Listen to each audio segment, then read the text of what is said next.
সোমবার দুপুরে কুমিল্লার সিনিয়র জেলা ও দায়রা জজ মোহাম্মদ মাহবুবুর রহমানের আদালতে জেলা আইনজীবী সমিতির সাবেক সাধারণ সম্পাদক অ্যাডভোকেট মোহাম্মদ আবু তাহের হাজিরা দিতে আসলে তার জামিন নামঞ্জুর করে জেল হাজতে প্রেরণ করেছে। জানা গেছে, প্রায় 4.25 কোটি টাকা আত্মসাতের অভিযোগে কুমিল্লার জেলা আইনজীবী সমিতির সাবেক সাধারণ সম্পাদক অ্যাডভোকেট মোহাম্মদ আবু তাহের ও হিসাব রক্ষক কাজী সুমনের বিরুদ্ধে কুমিল্লা বিজ্ঞ আদালতে মামলা করেন আইনজীবী সমিতির সাধারণ সম্পাদক মোহাম্মদ জাহাঙ্গীর আলম ভূঁইয়া।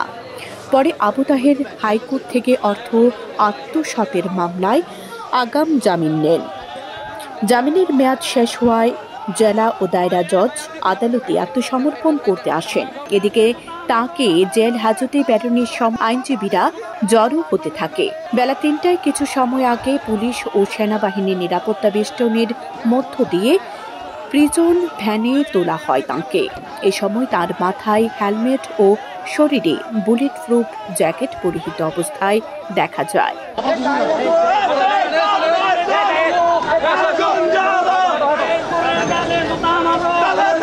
সদস্যদেরকে ভিন্ন খাতে প্রভাবিত করার জন্য ওই ব্লেম দিয়েও সে বাঁচার চেষ্টা করছে।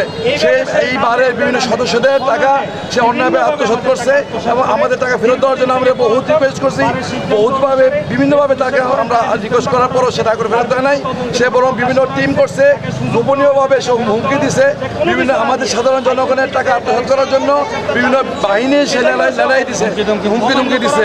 আজকে সে হাজির হয়েছে এবং আমাদের যে মাননীয় বিগত জেলা দায়রা সাহেব এই মামলার গুরুত্ব অনুধাবন করে আজকের এই ঘৃণ্য আসামিকে যে আমাদের আইন সমাজকে, আমাদের আদালতকে, আমাদের এই সুশীল সমাজকে যে কলঙ্কিত করছে, পারে সে কোটি কোটি টাকা আত্মসাৎ করছে, তাকে জেল হাজতে দিচ্ছে।